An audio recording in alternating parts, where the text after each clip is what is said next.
Nuestro grupo es el grupo 1 y está conformado por Leonardo Rodrigo Cuaquira Alfonte, Ana Lucía Sajamín Mancilla y quien les habla, Alessandra Milagros Villanueva Limache.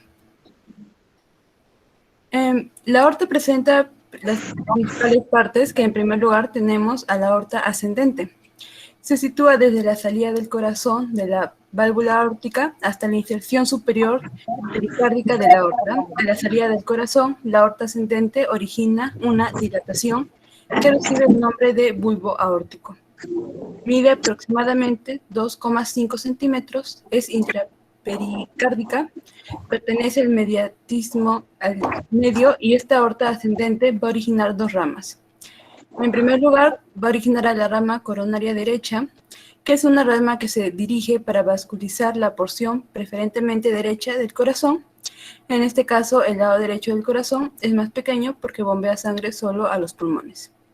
En segundo lugar, la arteria que origina es la coronaria izquierda, que es otra rama que se dirige para vascularizar la porción izquierda del corazón, y en este caso el lado izquierdo del corazón es más grande y muscular porque bombea sangre al resto del cuerpo.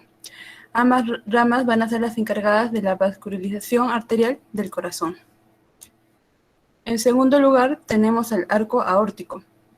Empieza al nivel posterior a la segunda articulación esternocostal derecha, asciende por la anterior a la arteria pulmonar, la bifurcación de la tráquea y desciende posterior a la raíz izquierda del pulmón con la vértebra T4.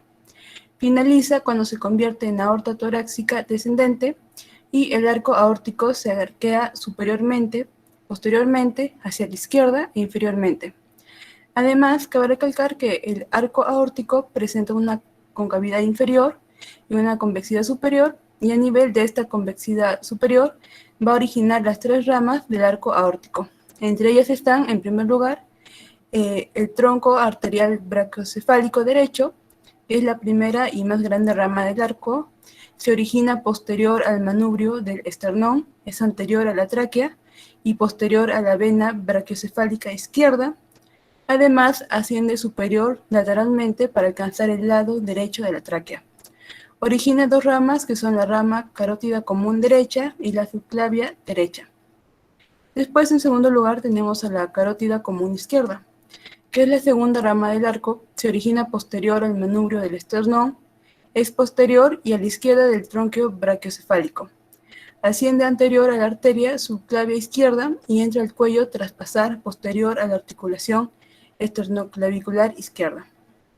En tercer lugar tenemos a la arteria subclavia izquierda.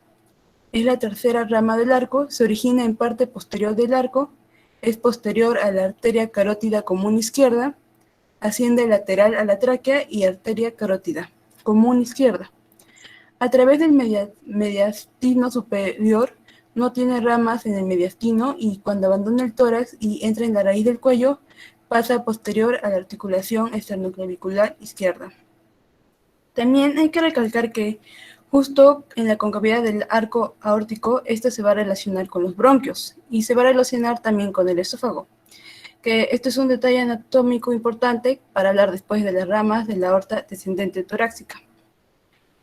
El arco aórtico va a transformarse en la tercera porción de la aorta, que sería la aorta descendente torácica a nivel de la cuarta vértebra torácica.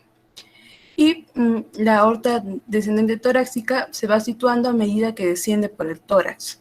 Se va a situar hacia la línea media hasta alcanzar el diafragma o el orificio aórtico del diafragma.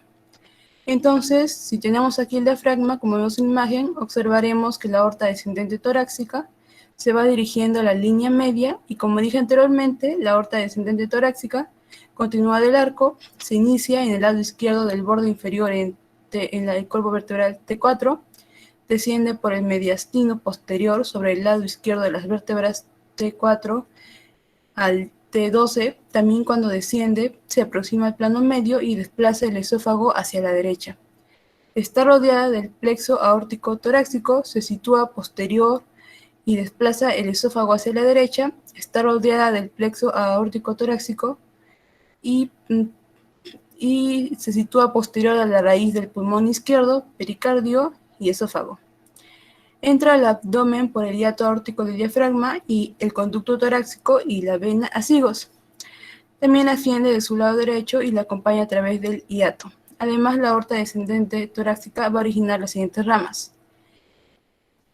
En primer lugar, tenemos, va a dar unas ramas destinadas a los bronquios, que serían las arterias bronquiales, que suministran sangre a los bronquios y al tejido conectivo de los pulmones. Acompañan y se ramifican con los bronquios, terminando aproximadamente al nivel de los bronquiolos respiratorios. Y en segundo lugar, va a dar a unas ramas que se dirigen hacia el esófago, que serían las arterias esofágicas, que irragan la porción torácica del esófago.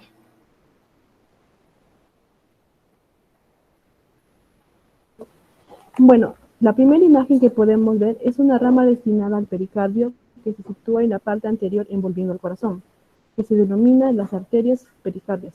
Siguiente diapositiva, por favor. Bueno, en esta imagen podemos ver a una arteria que se origina mediante las mediastínicas que están destinadas al tejido conectivo y los linfáticos. La aorta descendente torácica va a dar junto con las otras ramas parietales. Y esas ramas son... siguiente diapositiva, por favor. Bueno, aquí podemos ver las intercostales posteriores. Si se pueden fijar bien en la imagen, aquí señalé con unas partes de color rosado. Las intercostales posteriores. Hay que recordar que justo por detrás se van a situar los espacios intercostales posteriores. Y en esos espacios intercostales posteriores es donde se van a situar las arterias intercostales, que saliendo de la aorta descendiente torácica van a ocupar estos espacios intercostales.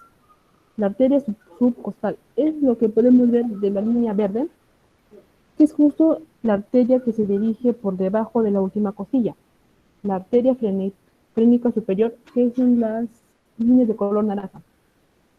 Estas arterias frénica superior van saliendo de la aorta descendiente torácica, van a vascularizar la porción superior del diafragma. Una vez que atraviesa el orificio aórtico del diafragma, la aorta descendiente torácica se transforma en una aorta abdominal. Esta aorta va a presentar ramas viscerales y ramas parietales. Se extiende desde el orificio aórtico del diafragma hasta la altura de la cuarta vértebra. Podemos ver una imagen que está en esas líneas de ahí. Bueno, del diafragma hasta la altura de la cuarta vértebra. Es donde se divide en sus dos ramas terminales, que son las arterias ilíacas comunes. Bueno, la aorta descendiente abdominal va a dar por un lado va a dar a las ramas viscerales y por otro lado a las ramas parietales. Las ramas viscerales a su vez se dividen en ramas viscerales laterales y viscerales anteriores. En primer lugar tenemos a las arterias suprarrenales. Si yo coloco el riñón derecho e izquierdo, podemos ver que aquí hay dos riñones, se pueden fijar en el dibujo, y los sitúo con los glándulos suprarrenales. Son los pequeños glándulos que están situados de color azul arriba de los riñones. Por encima de cada riñón se puede encontrar que estas arterias se distinguen. Bueno, siguiente diapositiva y le toca a mi compañero. Bueno, aquí ya podemos ver, como les comenté, el de color rosado indica las arterias posteriores, el de color verde la arteria costal y el color naranja la arteria frénica superior. Siguiente, por favor. Bueno, aquí es una pequeña explicación que ya les había comentado. Esto sería todo por mi parte, por favor. Siguiente. Ya, bueno, dentro de la categoría de ramas viscerales laterales también podemos encontrar a las arterias renales y a las arterias gonadales. Las arterias renales irrigan el riñón y tienen como una de sus ramas a la arteria suprarrenal inferior, que irriga la parte inferior de la glándula suprarrenal, mientras que las arterias gonadales irrigan a los ovarios o testículos según sea el sexo del individuo. Siguiente diapositiva, por favor. Bueno, luego tenemos a las ramas viscerales anteriores, que podemos clasificarlas o de algún modo básicamente en tres ramas, ¿no? Que serían el tronco celíaco, la arteria mesentérica superior y la arteria mesentérica inferior. El tronco celíaco a su vez se subdivide en arteria gástrica izquierda, que irriga la curvatura menor del estómago, la arteria hepática, y la arteria esplénica, que irriga al vaso y que tiene algunas ramas que irrigan también al estómago y al páncreas. Mientras que la arteria mesentérica superior eh, se subdivide en algunas ramas como la arteria pancreato-duodenal inferior, la arteria cólica media que irriga el colon transverso, la arteria cólica derecha que irriga el colon ascendente, la arteria iliocólica y las arterias yeyunal e ilial. Y bueno, luego en cuanto a la arteria mesentérica inferior, eh, esta se ramifica en arteria cólica izquierda que irriga al colon descendente, las arterias sigmoideas que irrigan al colon sigmoideo y la arteria rectal superior que irriga la parte superior del recto. Siguiente diapositiva, por favor. Por último están las ramas parietales, que se podría decir que están conformadas por las arterias lumbares, las arterias frénicas inferiores y la arteria sacra media. Las arterias frénicas inferiores irrigan la parte inferior del diafragma. Las arterias lumbares son cuatro, que se originan de la aorta abdominal, irrigan a los músculos y vértebras lumbares. Y la arteria sacra media que irriga el hueso sacro. Y bueno, finalmente la aorta, llegado a este punto, se bifurca en dos ramas, que serían las ilíacas primitivas o comunes, y que a su vez se pueden ramificar en ilíaca interna y externa. La arteria ilíaca externa irriga los miembros inferiores y la arteria ilíaca interna irriga el útero, la próstata, los músculos de los glúteos y la vejiga urinaria. Bueno, eso sería todo. Gracias por su atención.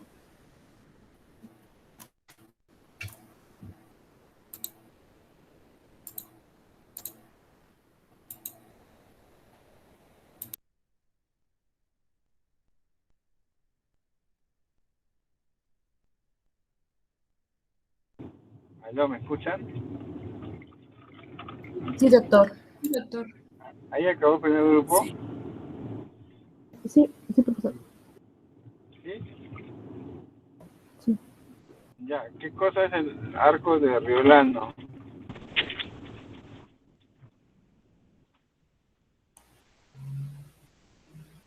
Arco de Riolano.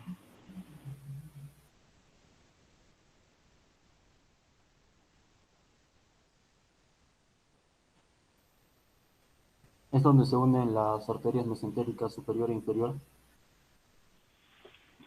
O sea, es esa la confluencia de arterias de ¿qué arterias me dijiste? Mesentéricas. Las arterias, O bueno, sí, las en ramas. realidad las ramas de la arteria mesentérica Las superior e ramas. inferior. Ajá. Ajá, inervan todo el apéndice. ¿Qué arterias lo liga? El apéndice fecal. Apéndice.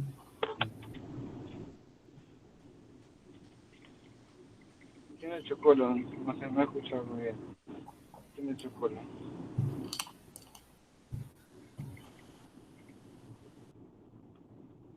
¿El apéndice se cae?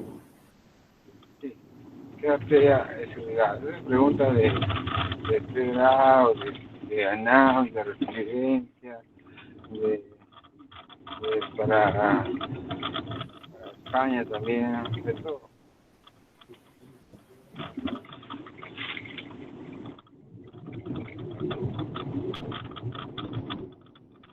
Pregunta Disculpe, final. doctor, ¿podría repetir la pregunta?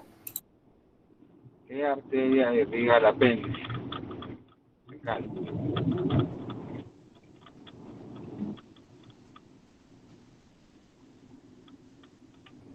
La rama apendicular de la arteria mesentérica superior, ¿Cómo se llama, pues? arteria pendicular, La arteria pendicular, sí, No, profe. la arteria ilio diseco apéndico cólica. ¿Ya? Esta es la arteria que irriga al apéndice. Y de ahí sale la arteria pendicular.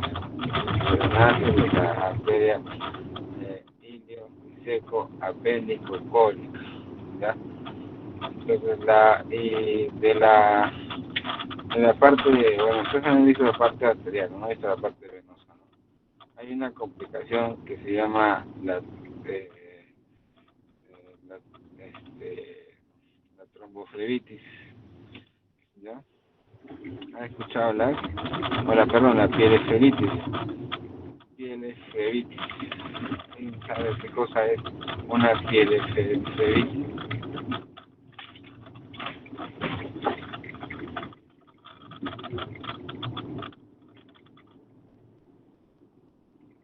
Que nace justamente de esa complicación y tiene recorrido anatómico y daña un órgano muy importante y grande del cuerpo.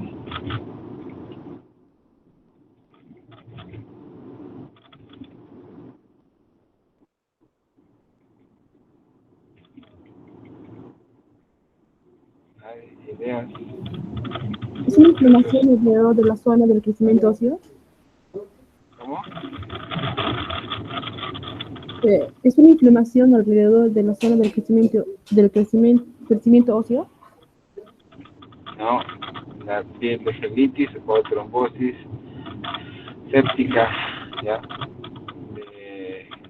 Se da por una complicación de la apendicitis. Cuando la apendicitis no se trata, ¿ya? O avanza, manda émbolos, ¿no? Por el trayecto venoso, ¿ya? Y se forman microabscesos en la parte hepática. Eso se llama pieleflebitis, ¿ya? La trombosis de la arteria de trombosis de la arteria apendicular, ¿no? Esa es la pieleflebitis. Entonces, el tratamiento es quirúrgico, sacar de apéndice y antibióticos, ¿no? El paciente se puede morir por shock. ¿Ya? Hemos visto varios casos de pieleflebitis. Bien, en la parte del aneurisma, la mortalidad de un aneurisma de la aorta abdominal, ¿cuál crees que sea el manejo?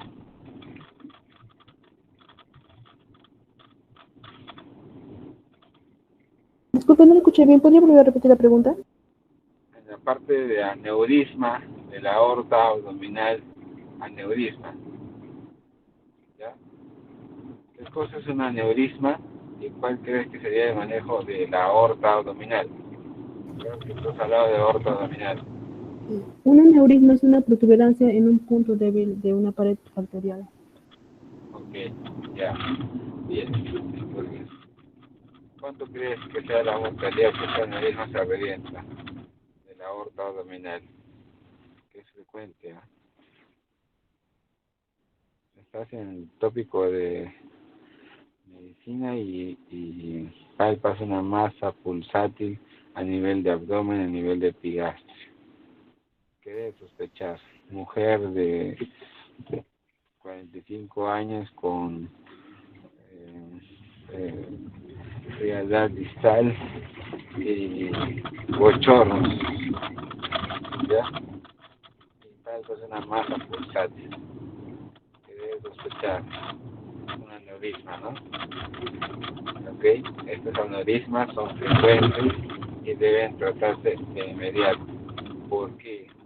¿Cuánto crees que de tiempo si se rompe el aneurisma de la aorta abdominal?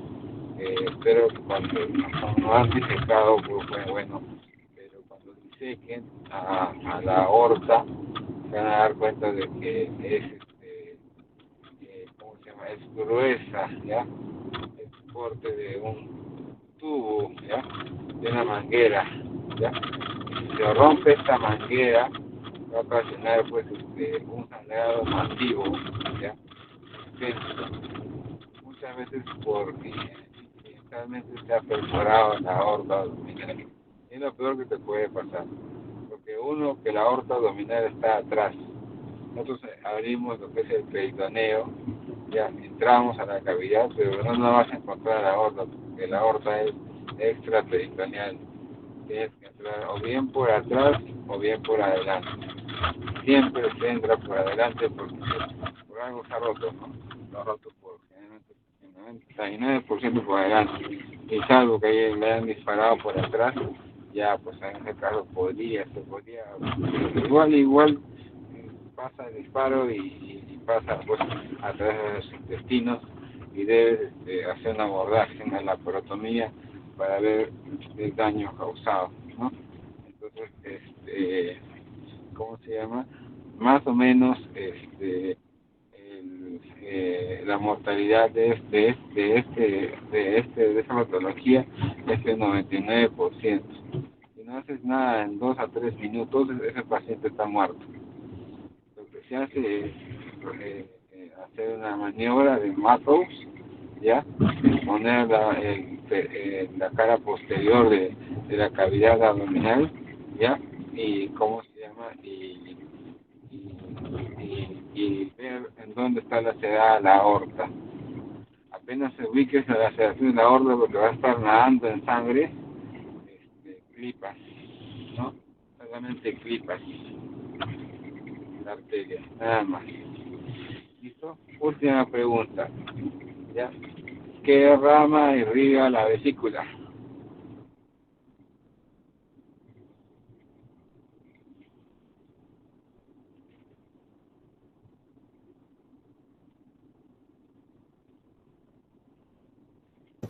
Eh, por la por la vesícula biliar está dada por la arteria cística 1, cística 1.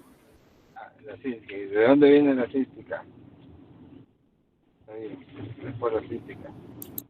Punto. ¿Por dónde? Por la arteria hepática derecha. Ajá, en el triángulo epitastístico. Sí. Patocístico. Pero ¿de dónde viene la arteria?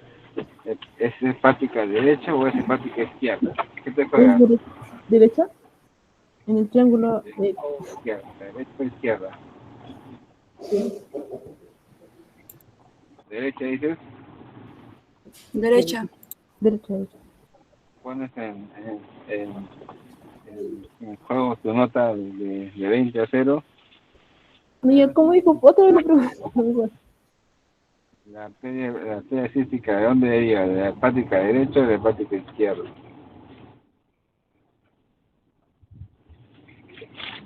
Sí, que tú me has dicho derecha. Sí, puede ser.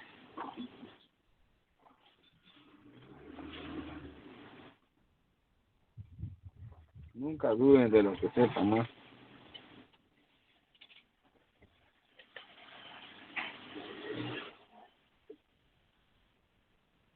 La arteria hepática derecha, ¿ya? Deriva de la arteria hepática derecha, pero no siempre. Hay un porcentaje pequeño que deriva de la arteria hepática izquierda, ¿ya? No sé, el chorro es el 15 a 20%, ¿ya? ¿Ok? ¿Sí me escuchan? Sí, doctor. Sí, doctor. Ya llegué a my house. Ya, listo. Vamos a poner. Bueno, ahora está bien, creo. ¿Ya? 16. ¿Ya? ¿Contentos? ¿Ya? No. Ya. El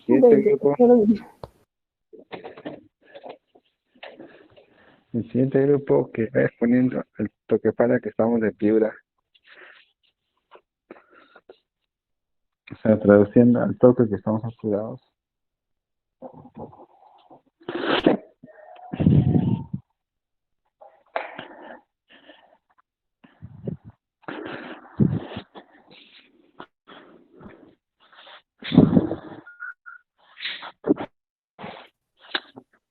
Soy delegada. ¿Puedo entrar por mi laptop ya? Estoy prendiendo mi laptop.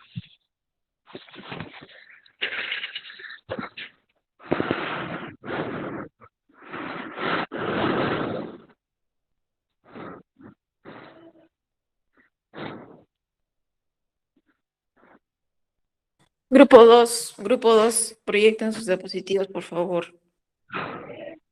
María Fer, ¿has entrado con mi cuenta o has hecho, qué has hecho? Sí, doctor, sí se está grabando la clase. Puede entrar usted normal. Ah, ya, voy para entrar con mi cuenta, pues. Estoy acá en mi laptop.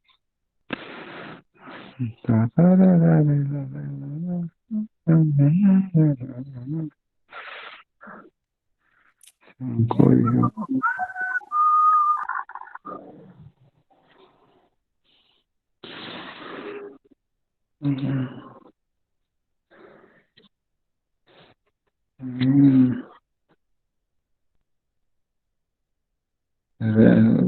Cargando.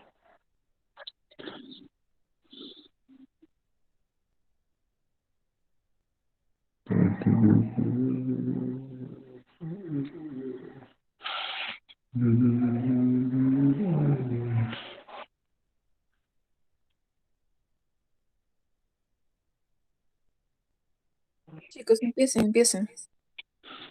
Sí, chicos, vamos a terminar a la 1 de la mañana. Ya, ya, doctor. Dale, chicos. Dale, chicos. Buenas noches, doctor. Buenas noches, compañeros. A nuestro grupo nos tocó hablar sobre el síndrome vesico-abdominal, lo cual el grupo está formado por Aimé Fernanda, Erwin Jefferson, Eddie Ramiro, Osvaldo Gianluca y mi persona, Christopher Cayiri. Siguiente diapositiva, por favor. ¿Está en la padula? En este caso, nosotros vamos a presentar un caso clínico común que se presenta en este síndrome, que es en una paciente de 13 años de edad de sexo femenino, es llevado por sus padres al hospital con el fin de saber qué le pasa a su hija, ya que menciona que tiene ausencia de deposición a causa de un estreñimiento. También tiene de frecuencia emisión cada 2 horas, ya que presenta impulsos repentinos de orinar en momentos no adecuados y por la noche moja la cama casi todos los días y presenta constantes infecciones urinarias. Siguiente diapositiva, por favor. Bien, para empezar, primero vamos a mencionar un pequeño concepto de lo que es el síndrome vesicoabdominal. Siguiente diapositiva. Ya, empezando primero a decir que este síndrome vesicoabdominal, como bien dice su nombre, el término vesico hace referente a la vejiga y abdominal que se encuentra en la región del abdominal, cuyo hemos buscado información nosotros y este síndrome no es, es poco frecuente en la actualidad, no está tan estudiado que digamos, pero hemos encontrado otros nombres que son sus sinónimos de este síndrome, que es el síndrome de la mala eliminación, también se le llama síndrome disfuncional de eliminación, también el síndrome que creo que es el más conocido, el síndrome vesico-intestinal. Ya, hablando de sus características, acá se va a encontrar relacionado la vejiga y también la parte del intestino grueso, que es la parte del recto. Y una de sus características de este síndrome es de que la vejiga no va a actuar como debe ser. Esto es debido a que sus paredes musculares van a estar defectuosas, como el detrusor y también en especial el esfínter de la vejiga. Y siempre presenta incontinencia o retención urinaria, ya sea a nivel vesical como también a intestinal. Siguiente diapositiva, por favor. Bien, acá tenemos una gráfica de lo que es la vejiga y ahí podemos observar el músculo de detrusor que está formado por 3 capas y que son 3 capas que en la parte externa va a estar formado por fibras musculares longitudinales, en la parte media va a estar formado por fibras circulares y en la parte inferior va a estar formado, al igual que la externa, por fibras longitudinales. Ya, este síndrome se caracteriza porque hay un desgaste, bueno, según dicen los estudios, hay un desgaste en el músculo detrusor y esto provoca a que el paciente va a botar la orina sin su consentimiento, a lo que se le llama la enuresis, más que todo cuando es de noche, ¿no? Y también en el esfínter uretral interno, ¿ya? Y por culpa de esto, cuando hay una alteración de este esfínter uretral, pues la vejiga se llena rápido y a causa de eso, pues entonces el paciente va a tener que miccionar a cada rato y eso también hace que se moje, tal como muestra en el caso clínico, los pantalones y su ropa interior. Y presenta también, a causa de eso, va a presentar diferentes dolores en la parte del hipogastrio y también diferentes infecciones. Siguiente positiva, por favor. Bien, ahora, ¿cuáles son los síntomas y las causas del síndrome vesicoabdominal? Siguiente positiva. Hablando de las causas principales, es de que va a sufrir un estreñimiento. Esto es debido a que el paciente a lo mejor no hace sus necesidades en las horas adecuadas y evita defecar. Esto pasa más que todo en los niños que están en la etapa escolar, ya que ellos al momento de que están en la escuela no evitan ir al baño para hacer sus necesidades, ya sea por vergüenza o algún otro factor. También otra de sus causas es el aguantarse al orinar con frecuencia. Esto provoca lo que se ve en la imagen, la micción involuntaria del paciente. Aguantarse de orinar cuando no está en casa, tener cistitis y infecciones de la vejiga. Siguiente positiva. Y ahí podemos ver la sintomatología principal en el sistema urinario, la incontinencia. Tenemos que es la pérdida del control de la vejiga, la baja frecuencia miccional, no va al baño en el colegio, retención, espera hasta el último momento para ir al baño, no va al baño inmediatamente al despertarse, incontinencia en la tarde, en la noche, sentarse sobre el talón para evitar el escape de la orina y como también para las necesidades al momento de que queremos defecar. En el sistema gastrointestinal, la principal característica es la constipación, que es básicamente el estreñimiento en sí, escurrimiento de deposiciones líquidas de la ropa interior, masas en la palpación abdominal, tono esfínter anal alterado, palpación de deposición duras al tacto, y el niño se resiste a defecar en el baño. Y el otro sería el sistema neurológico, para descartar alteraciones evidentes en la columna, disrafismo del sacro, fosita pilonidal, hemangioma o parche piloso en la zona sacra, asimetría en el pliegue interglúteo, asimetría de extremidades inferiores y alteraciones sensitivas o motoras de ramas entre la lumbar 1 y la sacra 3 o 4. Siguiente positiva. Buenas noches a todos, compañeros. Doctor, buenas noches. Ahora me toca a mí exponer cómo diagnosticar el síndrome de la eliminación disfuncional. Vamos a ver. Después de haber oído el caso clínico de la niña y suponiendo que viene al centro de salud y presentase los siguientes síntomas que estamos viendo acá en la diapositiva, o sea, uno le pregunta y ella nos responde que orina muy poco, con poca frecuencia, y no orina al levantarse, que por lo general cuando uno se levanta, una de las cosas que hace es orinar. Corta el chorro de la orina, su chorro es débil, no es normal, tiene una urgencia de miccionar, un deseo imperioso y urgente de orinar, presenta esfuerzo para iniciar la micción o tiene que apretar el abdomen para iniciarlo. Tiene escapes en el día de orina, unas gotas en la ropa interior, en los pantalones, y tiene constipación, evacúa el intestino menos de 3 veces por semana, ya que por sí, por lo que tengo entendido, una persona va al baño en el día hasta 4 o 6 veces, y 3 veces por semana, oye. Y las deposiciones cuprinas. ¿Qué son las deposiciones caprinas? ¿Qué son esas? Eso les voy a explicar. ¿Por qué se les denomina deposiciones caprinas? Y es que viene derivado de la palabra cabra. Las cabras cuando evacúan, sus heces son como pequeñas bolitas. Es por eso que se les denomina deposición caprina, porque la persona también hace una deposición como bolitas, pocas heces. Así que vamos a ver qué haríamos después de saber todo esto, qué es lo que debemos hacer. Siguiente diapositiva, por favor. Ya. Después de haber visto todo esto, lo que ocurriría después es hacer un examen físico detallado y una prueba de orina. Después de eso, decidir si se necesitan otras pruebas tales como ecografía de los riñones. Ahora, después de eso, el médico probablemente lo derive a un urólogo para hacer algunas pruebas más para ver cómo funciona su vejiga. Y ya que estamos hablando de una niña de 13 años, hay una evaluación que se debe hacer ahí. La voy a dividir en 3 puntos para que vayamos siendo lo más ordenado. El primer punto que se tendría que hacer primero que todo es un estudio personal del paciente.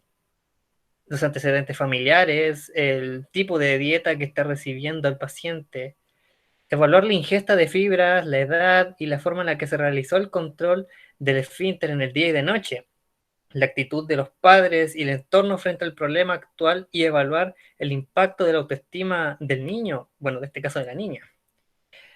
También un exhaustivo examen físico que debe incluir el tacto rectal y la realización de una cartilla miccional simple que debe realizarse cuando los padres estén todo el día con el niño. ¿Ok? También hay otra cosa que debemos hacer también, que es la solicitud de los exámenes, ya que estos tienen relación con los resultados. Todo niño con síndrome de mala eliminación debe evacuarse con un examen de orina completa y orocultivo, ya que esto tiene una gran asociación con una infección del tracto urinario recurrente. Ahora, siguiente diapositiva. ¿Por qué es importante detectar y tratar este síndrome? Porque produce muchas alteraciones en la eliminación de orina y materia fecal, y esto puede terminar en una infección urinaria. Y es muy importante tratar esto. No queremos que el paciente sufra. Quiero hacerlo lo más corto posible y lo más entendible, así que hasta aquí llega mi parte. La siguiente lo continúa mi compañero. Muchas gracias. Dale, Osvaldo, ahí te dejé dos preguntas en el chat. A ver, respóndelas, por favor.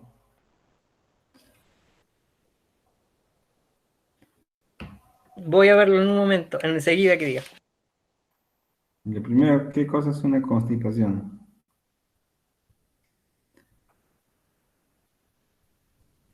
O sea, cuando llamas a un paciente estreñido y el otro no. No, en el chat del... yo pensé que al WhatsApp. Estaba mirando el WhatsApp. A ver. Primera pregunta, ¿qué es una constipación? Segunda pregunta, 4 o 6 veces al día es normal. Su ritmo defecatorio, 4 o 6 veces al día, yo creo que sí, es normal. Algunas personas lo hacen de 4 o 6 veces al día.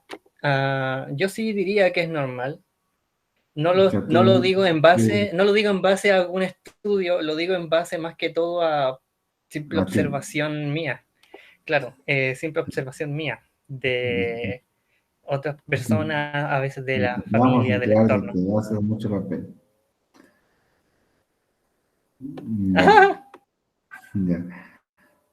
¿A qué denominas estreñimiento o constipación para ti?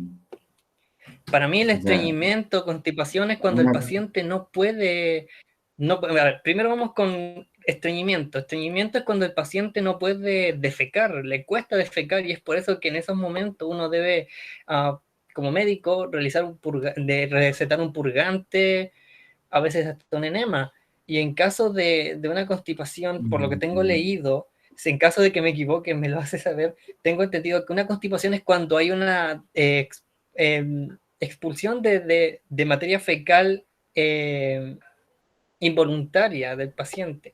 Debido a que la persona retiene tanto las ganas de defecar, el colon se llena de heces y en los momentos sin que esta persona lo quiera, termina esta materia fecal saliendo por el esfínter. Y por eso se le conoce como constipación. O sea, constipación es un paciente que quiere hacer el 2 pero no puede y hasta que se le escapa. Algo así. Sí, es más o menos eso. Es como algo involuntario del paciente. O sea, el esfínter no tiene control del mismo. Ya. Bueno, ya. El término estreñimiento o constipación básicamente son semejantes, ¿ya? Un término es técnico y el otro es término que se usa más de la parte médica, ¿no? No usamos constipación, ¿ya? Pero constipación no sería que no pueda realizar posiciones, sino que el paciente está constipado o está estreñido cuando, digamos, ¿no? Osvaldo ya nos ha hecho su ritmo defecatorio que él va 4 o 6 veces al día, ¿ya? Entonces, si es que Osvaldo iría 2 veces al día, estaría estreñido, ¿ya? Porque su ritmo defecatorio es independiente de cada paciente. Si tu ritmo defecatorio es hacer una vez en la mañana tempranito y después, no sé, ya no haces en todo el día hasta el día siguiente, es tu ritmo defecatorio normal para ti, ¿ya? No significa que esté estreñido ese paciente, ¿ya? Pero si su ritmo defecatorio de Osvaldo hace 10 veces al día, pues ese paciente está con diarrea, ¿no? O diarrea o está con Eso aumento sí. en su ritmo defecatorio por algún ¿ya? Entonces, el ritmo defecatorio es muy importante, ¿no? Entonces, si tú haces de 4 o 6 veces, si hace 5, es normal para ti, ¿no? Pero si hace 7, 8, ya ahí paramos las orejas y algo pasa acá. Algo anda mal. Claro, ¿qué ha comido Osvaldo que hace de posiciones como orinar, ¿no? Entonces, muchas deposiciones. Entonces, va a depender mucho de eso, ¿no? De ritmo defecatorio. Y eso es independiente de cada paciente, ¿ya? Eso acuérdense, Buen porque dato. por ahí algún docente le va a preguntar. Entonces, y les va a preguntar y se va a decir, de acuerdo a su ritmo defecatorio.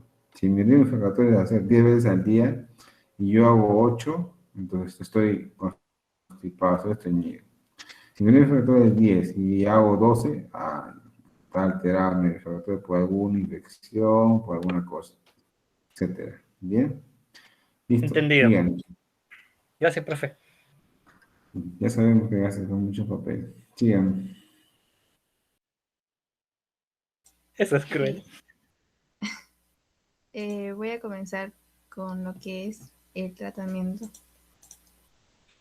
Bueno, el manejo intestinal, el adecuado manejo intestinal de esto, más que todo tiene que ver con la evacuación de esta, porque ese es un tratamiento más que todo para los niños de consumir una dieta alta en fibras, por ejemplo, como la fruta fresca, cereales, vegetales, pues estas sustancias ablandadoras de S, porque van a tener lactulosa, o también pueden consumir laxantes, supositorios o enemas, como mencionaba el compañero, pero más que todo en los niños con problemas de constipación, cuando ya no tienen lo que es respuesta a esta dieta de fibras, bueno, se puede realizar lo que es una etapa de limpieza con laxantes,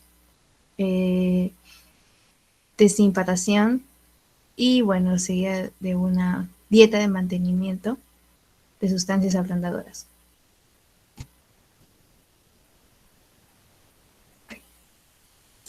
Ya. Terapia del piso pélvico y biofeedback urinario. En este caso, la disfunción miccional puede ser tratada con terapias conductuales y reentrenamiento del piso pélvico. En este caso se monitorea la actividad muscular perineal a través de una electromiografía, bueno, donde se le enseña al niño a controlar voluntariamente los músculos del piso pelviano y a relajar el esfínter durante la micción a través del feedback visual o auditivo. posicionando primero lo que es el niño en el inodoro, con las piernas apoyadas, y bueno, hay que constatar una relajación óptima del piso pélvico. Algunos estudios demuestran que estos resultados son excelentes debido al biofeedback.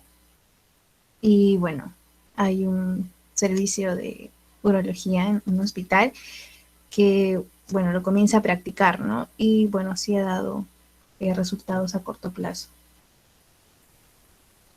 Bueno, también se puede utilizar lo que es la farmacoterapia, que en este caso se utiliza la medicación anticolinérgica como oxibutinina o teledrolina, que reduce o suprime las contracciones no inhibidas del detrusor. Bueno, estas drogas ya han sido estudiadas en niños con una buena eficacia y tolerancia, y bueno, como efectos adversos presentan lo que es constipación, boca seca y efectos cutáneos faciales. Bueno, el cloruro de trospio es un amonio cuaternario que es usado en adultos con respecto a casos de vejiga hiperrefléxica o vejiga inestable.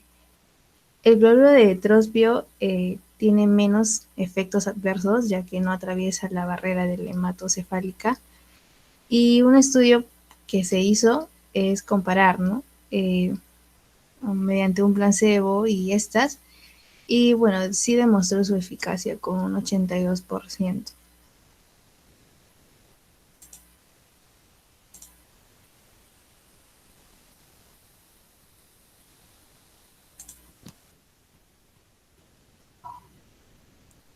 Bueno, buenas tardes, profesor. Buenas tardes, doctor. Yo continuando con algunas terapias más que pueden ser utilizadas para este problema.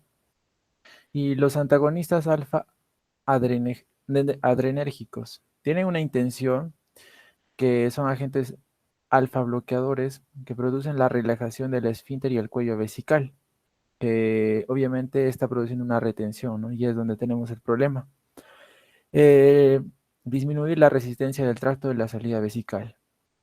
El uso de los bloqueantes alfa adrenérgicos no han sido bien documentados por la población pediátrica. Es decir, que estos son poco usados por el mismo problema que son rebuscados. Bueno, tiene un proceso. Eh, Estudios de uso de doxazosina mostraron un efecto positivo en la disminución del residuo post-miccional en los niños con difusión miccional. Como hemos mencionado anteriormente, que el problema es la incontinencia urinaria, ¿no? Que la niña puede llegar a tener, y es un gran problema que deben solucionar porque puede causar alguna infección más. Siguiente diapositiva, por favor.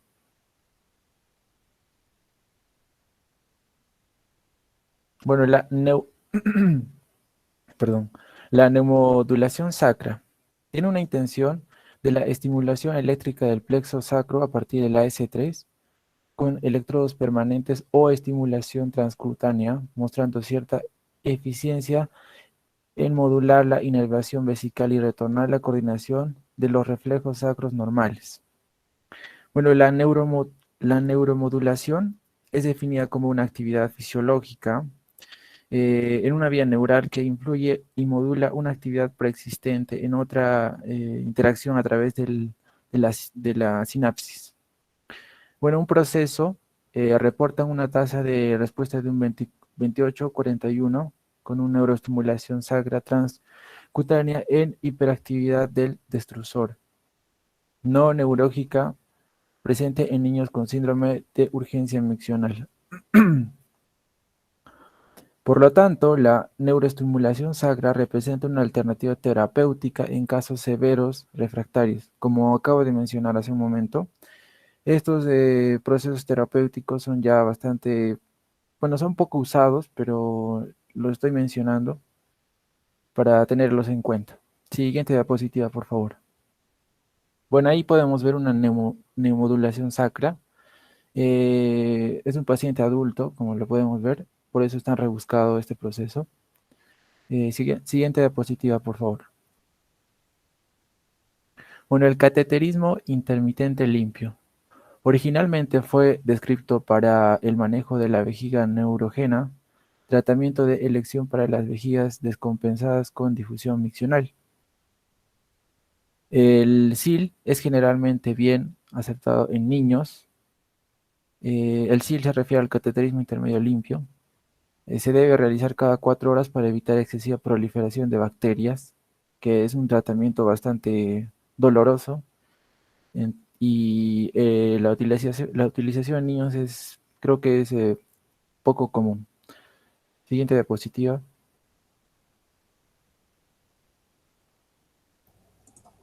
Bueno, voy a pasar a las conclusiones. El SET, también que es el síndrome de eliminación disfuncional, o también conocido como lo mencionó mis compañeros, que el síndrome de vesicointestinal o síndrome de mala eliminación. Es un conjunto de signos y síntomas que comprenden el adecuado vaciamiento urinario y gastrointestinal. Es importante buscar dirigidamente estos síntomas y signos y ser capaces de asociarlos en un nuevo síndrome, de forma tal de estudiarlo y tratarlo como una sola unidad para lograr el mayor éxito y disminuir los riesgos de afectaciones más graves.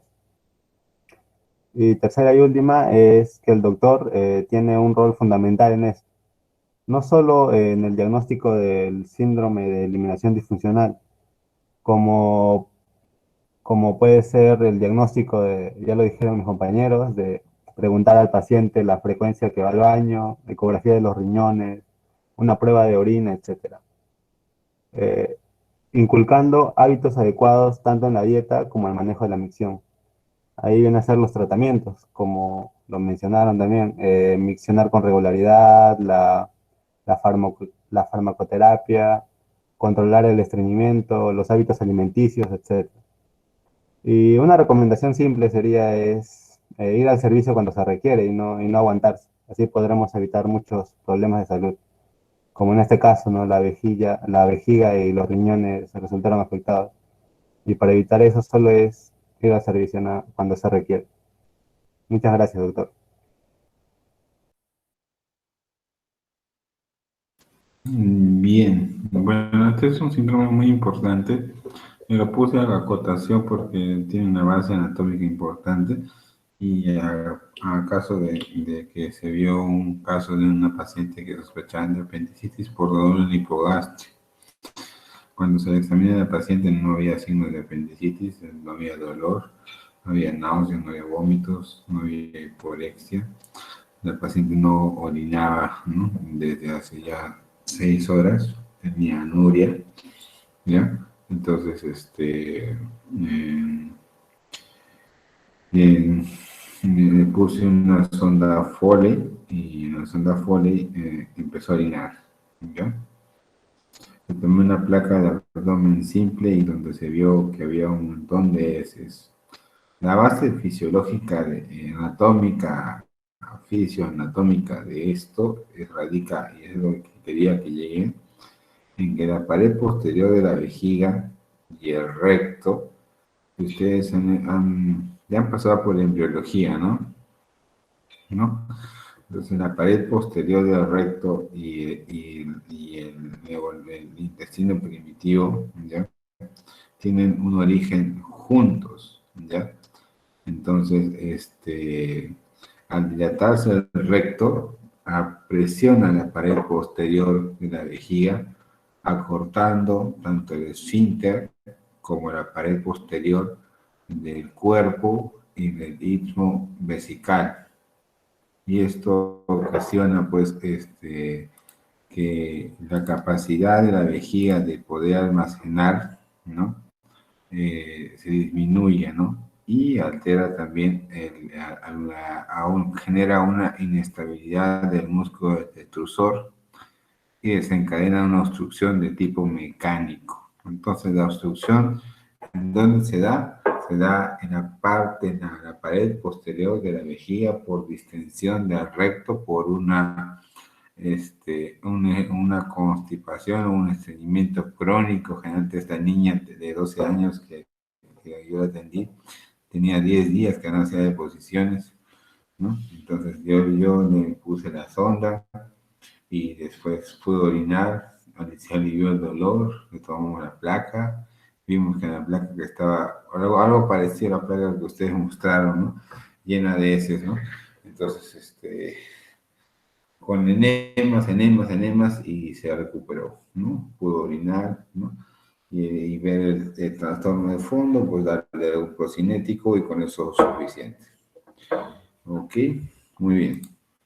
¿Ya? Ya. El otro grupo elige su nota, María Fer. Sí, el otro grupo me dijo que tenían 16. Ya, ya. Bueno, está igual, da igual. Dale. Dale. ¿Quién sigue? Ya acabamos. Faltan 2 grupos, doctor. Ya, 15 minutos cada, no, 5 minutos cada uno. Ahorita presento, profesor. Doctor. Ya.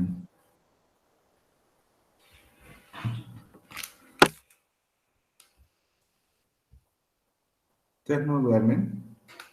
Sí, doctor. Acá en Chile son las 1 de la mañana.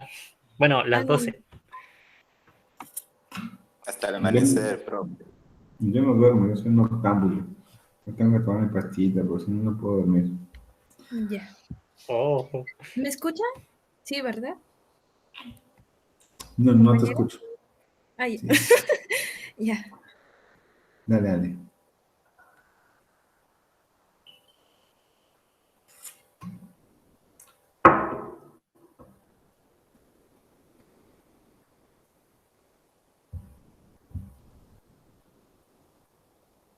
Buenas noches, doctor, y buenas noches, compañeros. En esta oportunidad les vamos a hablar acerca de la fisiología básica del TGI. Las encargadas en esta ocasión son Andrea Vilcamomani, Brenda Chagua Choquegonza, Camila Ramos Huacani, Daniela Benavides Flores y mi persona, Milagros Medina Aguilar. Siguiente diapositiva, compañera. Bueno, primero, ¿qué es el TGI? El tracto gastrointestinal, también llamado tracto digestivo o canal alimentario, es el sistema de órganos multicelulares que consumen alimentos. Los digieren por extraer energía y nutrientes y expulsar los residuos que quedan. En uno de los órganos inmunes más grandes en el cuerpo, se estima que el TGI tiene una longitud aproximadamente de 9 metros, desde la orofaringe, boca, hasta el ano, incluyendo los segmentos denominados esófago, estómago, intestino delgado e intestino grueso. Trabajan en conjunto con los dientes, la lengua, glándulas salivales, hígado, vesícula biliar y páncreas. Bueno, lo que yo resalté de esto fue, bueno, saqué un dato que sería al realizar el corte transversal del tracto gastrointestinal, se observan en toda su longitud sus capas constitutivas, con algunos tramos se presentan determinadas modificaciones. Compañera, bueno, tienen sus procesos que sería, la primera sería digestión y absorción, que serían los alimentos que ingerimos entran a la fase de digestión mecánica en la boca, donde son segmentados y triturados por los dientes, además de ser mezclados con las enzimas de la saliva para iniciar la digestión química, con el concurso de la lengua y las glándulas salivales, razón por la cual hay que tomarse el debido tiempo para que ambos procesos mecánicos y químicos ocurran de forma adecuada. En el siguiente punto tenemos la masticación y el polesmático, que sería masticarlos bien y mezclarlos con dedicación. Aparte de gustarlos, hace lo posible que las enzimas de la saliva actúen de mejor manera sobre el sustrato alimenticio formando el bolo, que luego pasa por el esófago hasta el estómago. con movimientos peristáticos, donde el jugo gástrico con otras sustancias y nuevas enzimas avanzan en la digestión química de las proteínas, lípidos, carbohidratos y los ácidos nucleicos hacia la formación del quimo. Cuando el alimento es introducido a la boca y debidamente masticado, procede a su traslado al estómago mediante el proceso de deglución en el que el bolo pasa por el esófago, atravesando los esfínteres esofágicos superior e inferior. Siguiente. Como tercer punto tenemos las criptas gástricas, que sería el jugo gástrico, es el producto de una modificación de la capa mucosa llamada cripta gástrica, que da hacia la luz del tubo digestivo y donde se encuentran células secretoras de enzimas, sustancias y hormonas. Las células principales, parietales, epiteliales y G producen conjunto de mezcla que actúan sobre el sustrato que transita por el estómago. Cuarto punto tenemos el jugo pancreático. Luego son separados del anto pilórico al duodeno, la primera parte del intestino delgado, donde el jugo pancreático intensifica la digestión química, además de formar el quilo, desplazando hacia el yeyuno y león, donde las enzimas del borde en cepillo de las velocidades intestinales terminan la tarea. Siguiente diapositiva. Como quinto punto tenemos vellosidades y absorción. Esas vellosidades intestinales son las encargadas del otro papel fisiológico, del DGI, la absorción de nutrientes para llevarlos al sistema circulatorio y linfático. De esta manera, la sangre entrega los metabolitos a cada célula del cuerpo. La digestión termina en el intestino grueso, donde se culmina la absorción de algunas vitaminas. Se dan procesos de fermentación y la flora bacteriana participa en procesos diversos que confieren características a los restos de alimentos para formar los heces fecales que finalmente son egestadas o expulsadas por el ano. El intestino grueso es el último segmento del TGI, desde el ciego, colon ascendente, transverso y descendente, recto hasta el ano, ocupándose de la absorción de agua, minerales y algunas vitaminas como B12 y K, proporcionadas por la labor de la flora bacteriana. A continuación, mi compañera les va a hablar de motilidad gastrointestinal. La motilidad gastrointestinal es la acción fisiológica del aparato digestivo encargada de desplazar el contenido de la boca hacia el ano. Este ayuda a las funciones de digestión, secreción y absorción de sustancias. En la boca, el movimiento que inicia la digestión es la masticación posterior, a lo cual procedemos a deglutir y llevar al bolo alimenticio de la boca pasando por el esófago hasta el estómago.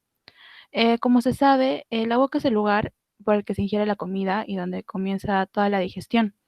Está adaptada para recibir comida por ingestión, descomponerla en partículas pequeñas por la masticación y mezclarla con la saliva.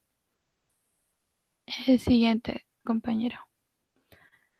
Masticación. Es un proceso voluntario en el que los dientes y la lengua son protagonistas. Los incisivos tienen acción de cortar, los caninos de desgarrar, los molares trituran y la lengua ayuda a mezclar e inicia la deglución. La acción de los músculos masticatorios puede generar una fuerza de hasta 5 kilogramos. La masticación es esencial para que haya más superficie de acción sobre la cual las enzimas digestivas puedan actuar. Los músculos cuya acción es más importante en la masticación son los masseteros, temporales y pterygoideos. Siguiente, compañera. La faringe.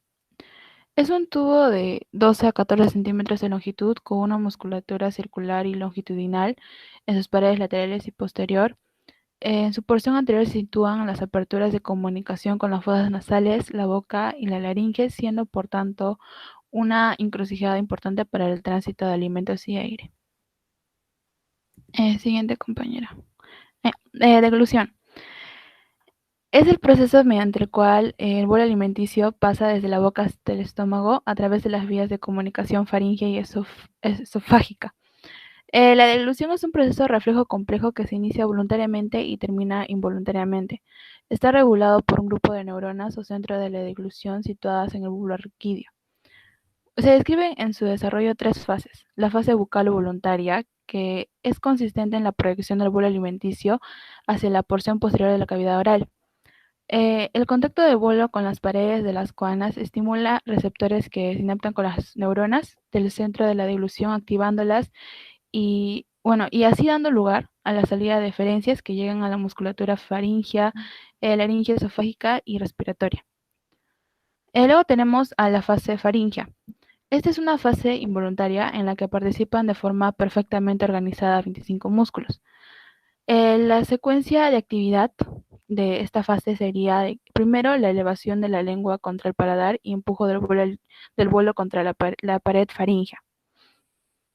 Segundo sería la contracción de la faringe cerrando la entrada a la cavidad nasal. Luego el cierre de la epiglotis contra la tráquea y contracción de la glotis. Inhibición de la respiración para así evitar la entrada de alimento al aparato respiratorio. Y por último sería la contracción peristáltica de los músculos de la faringe que empujan el bolo hacia el esófago. Por último tenemos a la fase esofágica, que es una fase involuntaria al igual que la anterior, pero que es controlada por el nervio vago. Eso también tiene una secuencia, que sería primero relajación del esfínter esofágico superior, contracción peristáltica o peristaltismo primario que empuja el alimento a lo largo del esófago, relajación del esfínter esofágico inferior para permitir la entrada de los alimentos al estómago. Esto es inmediatamente el paso del bolo del esfínter esofágico interior y se cierra para impedir el reflujo desde el estómago al esófago. Y por último, contracciones peristálticas o peristaltismo secundario, para arrastrar posibles restos en el interior del esófago. El esófago. Como concepto tenemos que cumple la función de ingestión. Esto es cuando los alimentos son triturados por los dientes y mezclados con la saliva. El esófago mide de 25 a 30 centímetros, comunica la faringe con el estómago, desciende por detrás de la tráquea y el corazón. Tiene 2 esfínteres, como ya mencionaron, uno superior y uno inferior. Recoge el bolo alimenticio después de la base bucofaríngea de la deglución. Siguiente, por favor. El esófago. Tenemos histología. Tenemos 4 capas. Capa mucosa, submucosa, muscular y capa adventicia. La capa mucosa, tenemos el epitelio plano pluriestratificado no queratinizado. La capa mucosa consta de tejido conjuntivo. La capa muscular, células musculares lisas, perimetrales y longitudinales, responsables de los movimientos peristálticos. Tenemos la capa adventicia que consta de tejido conjuntivo. Siguiente, por favor. El estómago. Cumple función de digestión. Se ubica en la porción superior de la cavidad abdominal. Su superficie externa es lisa y la interna presenta numerosos pliegues que favorecen la mezcla de los alimentos con los jugos digestivos. El bolo alimenticio se transforma en quimo en esta parte. Siguiente. Glándulas gástricas. Tenemos las células principales que producen pepsinógeno. En contacto con el ácido clorhídrico se forma en pepsina, enzima que degrada las proteínas. Células parietales que producen ácido clorhídrico. Células mucosas que segregan mucosa protectora de la pared del estómago. Y las células G que producen gastrina. Siguiente. Ya. El intestino delgado. Otra de las partes que conforma el tracto gastrointestinal es el intestino delgado. Esta es la sección más larga del tracto gastrointestinal. Este mide entre 6 a 7 metros en una persona. Se extiende desde el píloro hasta la unión del ciego con el colon ascendente. También se puede decir que Este conecta el estómago hasta el intestino grueso. Cumple las funciones de digestión, absorción, barrera y además inmunidad. Este es un órgano indispensable, como dije, su función es continuar el proceso de la digestión de los alimentos que viene del estómago y absorber los nutrientes y el agua para usarlos en el cuerpo. Este presenta 3 subdivisiones: duodeno, yeyuno e ilion. El duodeno, su forma se parece a la letra C, como pueden ver en el gráfico. Este mide aproximadamente entre 25 y 30 centímetros de longitud y presenta 4 porciones, las cuales son la porción superior, descendente, horizontal y ascendente.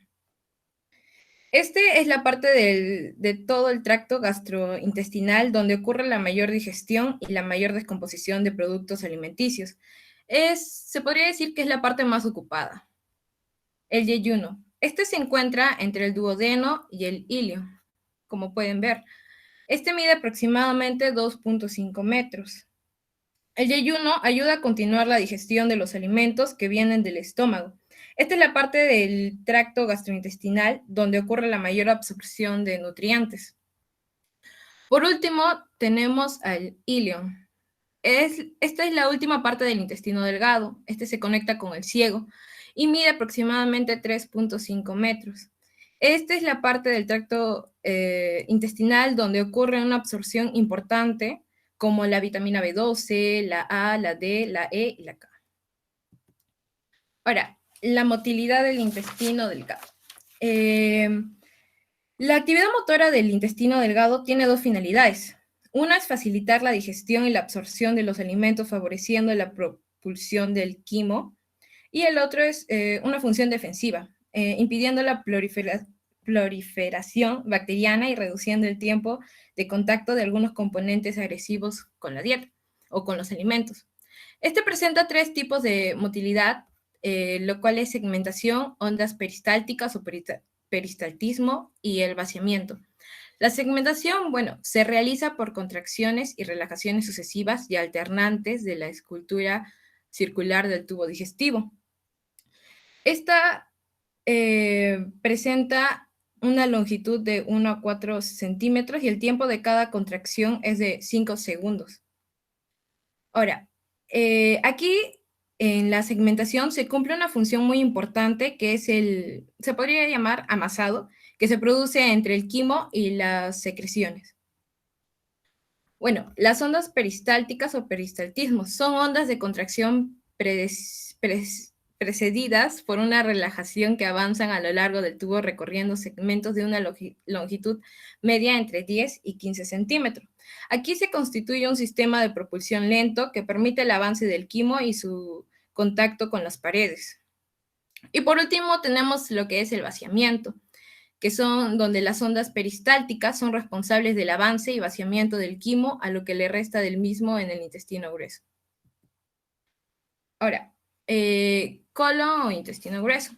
Este es un tubo que sale del intestino delgado y llega al recto. Mide aproximadamente 1,5 metros. Este absorbe principalmente el agua de los alimentos con ayuda de las bacterias y va transformando los restos alimenticios en heces. Este se divide en 3 partes: el ciego, el colon y el recto.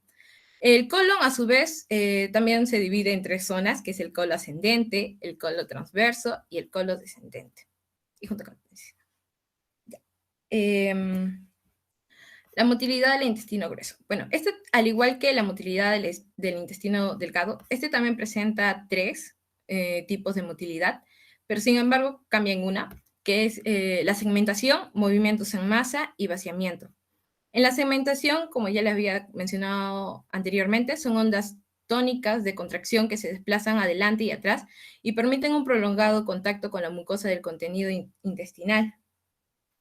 Ahora, tenemos también lo que es el movimiento en masa, que son fuertes ondas peristálticas que se producen de unas 3 o 4 veces al día. Se originan en el extremo superior del colon ascendente.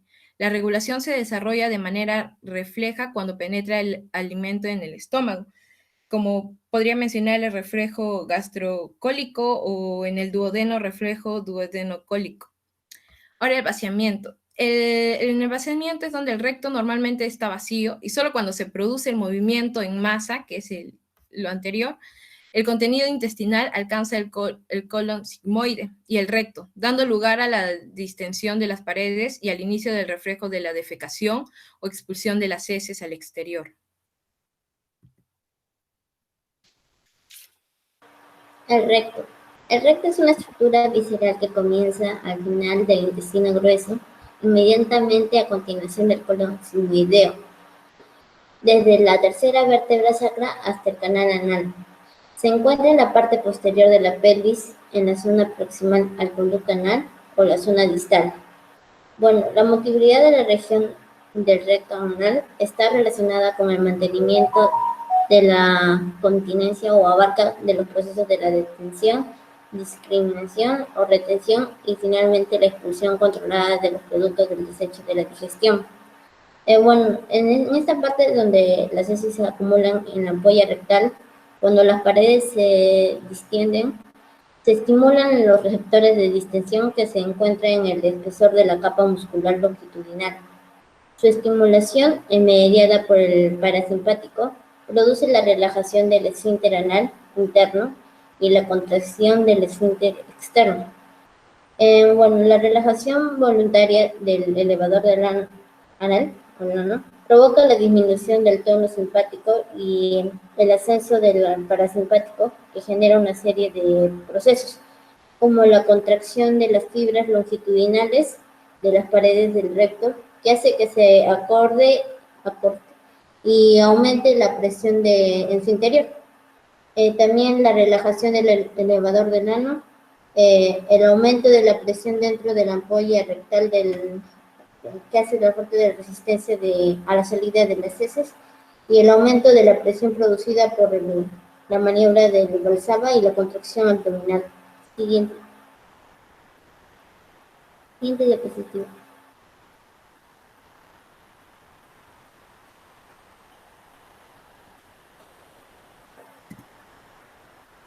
El ano es un orificio que existe al final del tubo digestivo en donde los materiales de desecho salen del organismo. El ano está formado en la parte por las capas superficiales del cuerpo, incluido la piel, y una parte por el intestino. También está constituido por dos esfínteres, que son músculos que cierran el agujero, y que son el esfínter anal interno, el esfínter anal externo, que en el interno tiene un músculo liso y en el externo tiene un músculo esquelético. Bueno, su función es la de expulsar los desechos del cuerpo humano, ya sea aquello que no es necesario para el organismo. Además, desempeña una función sexual por presentar conexión directa con los órganos sexuales internos. Su musculatura lisa que compone el intestino se contrae permitiendo la expulsión de las heces, y la musculatura del perineo hace su soporte. De la inervación del ano es responsable el nervio pudendo. Su ubicación es interna y generalmente presenta pequeñas dimensiones. De esta manera, las contracciones musculares permiten la expulsión de los desechos fuera del organismo.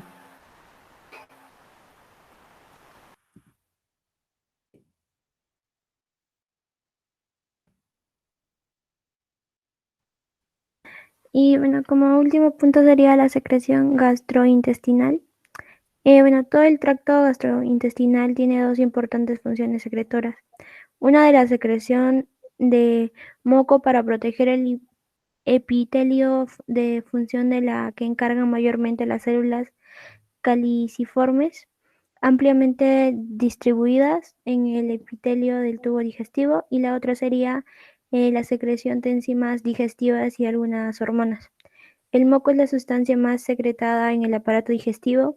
Es una mezcla densa de agua, electrolitos y glucoproteínas que pueden variar dependiendo de la parte del tubo digestivo en la que nos encontremos. Sin embargo, presenta ciertas características variables como capacidad de adherirse a los alimentos, consiste suficiente para evitar al máximo el contacto de las sustancias con el epitelio, se desplaza fácilmente en la superficie epitelial para cubrirla ayuda a la adherencia de partículas fecales para que formen una masa fácil de expulsar.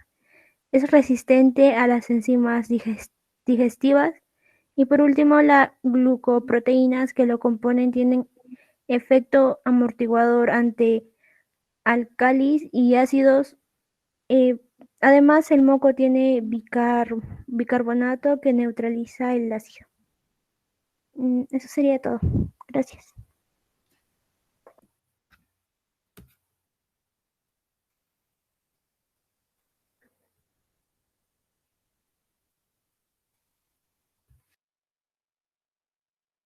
¿Aló? ¿Me escuchan?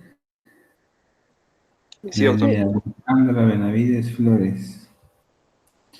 Y ahí le dejé unas preguntitas. A ver, ¿quién se lanza? Vamos, chicos, que ya vamos a amanecernos.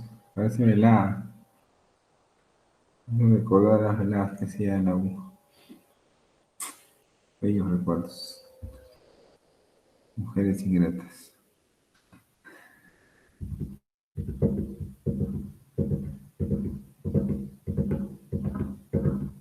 Hay 8 segmentos, doctor. Ya, muy bien. Una pregunta válida. ¿Dónde está la vesícula? ¿En qué segmento? En el primero. No, en cuarto. Otro. Fallado. Otra pregunta. ¿La vitamina B12 en dónde se absorbe?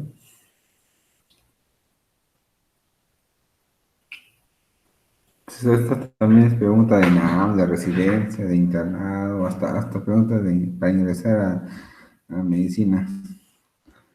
En el ilion distal. ¿Ah? En el ilion. En el ilion distal. ¿León distal?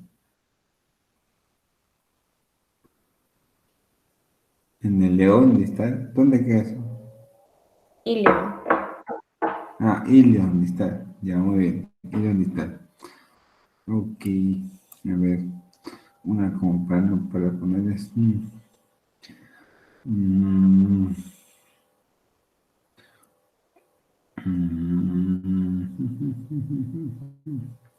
Tiene una difícil, una fácil y una intermedia.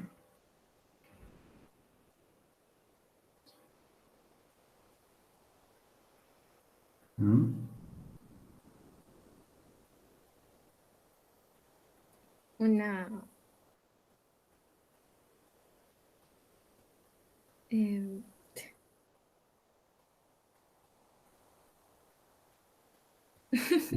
a ver, una fácil, profesor. O si no, una intermedia, cualquiera de esas. Intermedia, ya. A ver, déjame pensar.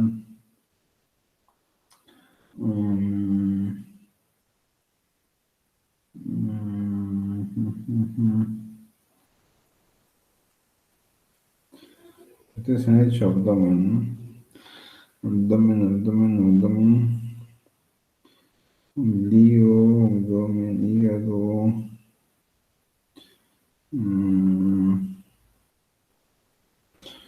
Hay tanto que preguntar. A ver.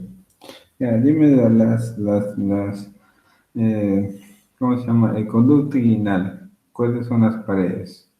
Recuérdame. Es intermedio.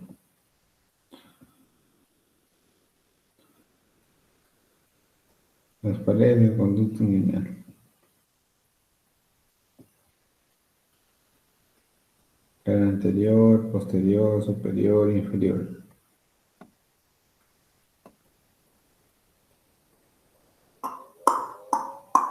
Ya.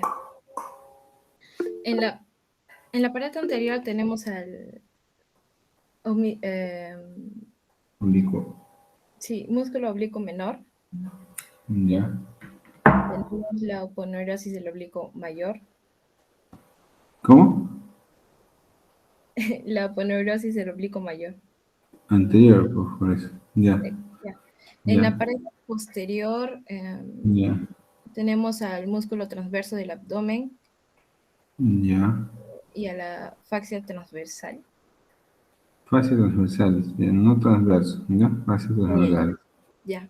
Ya, ok. En el borde superior Ujú. tenemos a las fibras arqueadas del oblicuo menor. Fibras arqueadas del oblicuo menor. Y fibras del transverso. De transverso, ya. Ya. Y en el borde inferior tenemos al ligamento inguinal El ligamento inguinal, ya. y el ligamento... Ay, me falta el ligamento. Mira, relájate, relájate. Eh, Respira hondo, respira, no te preocupes. No, yo no meto presión, eh, pero si te apuras, ya bueno. no, pero espere, déjame me acuerdo. Déjeme, ahorita me acuerdo. El ligamento Lacunar. lacunar o de Gimbernat. Ya. Ay, que lío. Ya, ya, pues estamos bien. Ahí estamos las cuatro partes, ¿no? ¿Ya? Muy bien. Eso no deben olvidarlo jamás, ¿ya? Cuando operen ya se les va ahí, se les va, lo van a ver y van a ver, esto era el otro, ¿no? Los que van a ser cirujanos. Los que no van a ser cirujanos y van a ser pobres, bueno, también pues se verán por videos, ¿ya? Ya. Bien, chicos, solo que ha sido muy amplio, ¿ya? Traten de resumir, es fisiología, pero ya, pues, solamente era para recordar, bueno, los hepatocitos, la parte de, no he hablado del ligamento, más enfocado en anatomía, ¿no? Ya, pues, ¿quién divide el hígado en dos partes, no? No lo han dicho, ¿no? Eso queda como tarea, ¿ya? Entonces, esas cosas, ¿ya? Ya, 15. ¿Quién sigue? ¿Ya no sigue más? Sí, doctor, sí. Ya, por favor, a ver. Comenzad, comenzad. Sí, mi grupo, doctor. ¿No?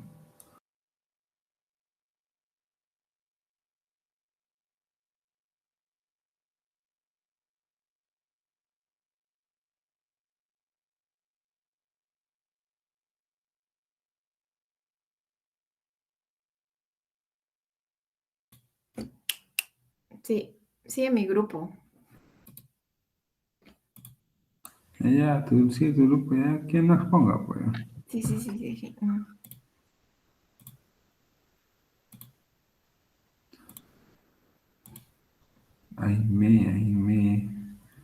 Alguien me habló de mí. Ya, voy a comenzar. Bueno, buenas noches, doctor, compañeros. No. En esta oportunidad mi grupo y yo vamos a exponer sobre los defectos herniarios de la pared abdominal. Voy a comenzar dando un pequeño concepto sobre lo que es una hernia. Bueno, una hernia vendría a ser una protuberancia normal de tejido intraabdominal a través de un defecto parcial en la pared abdominal. La mayoría de las hernias se originan en la ingle. Pero también podemos encontrar hernias en la pared abdominal. También junto con las hernias umbilicales, como podemos observar, la primera imagen es una hernia umbilical. Y bueno, también podemos encontrar, esta vendría a ser una hernia inguinal, ¿no? Generalmente, una masa herniaria está compuesta de tejidos. Puede ser piel, también puede ser tejidos subcutáneos, y también está compuesta por un saco peritoneal y alguna víscera contenida. Si el cuello del saco es estrecho cuando se manifiesta desde el abdomen, el intestino inflamado dentro de la hernia puede obstruirse o estimularse.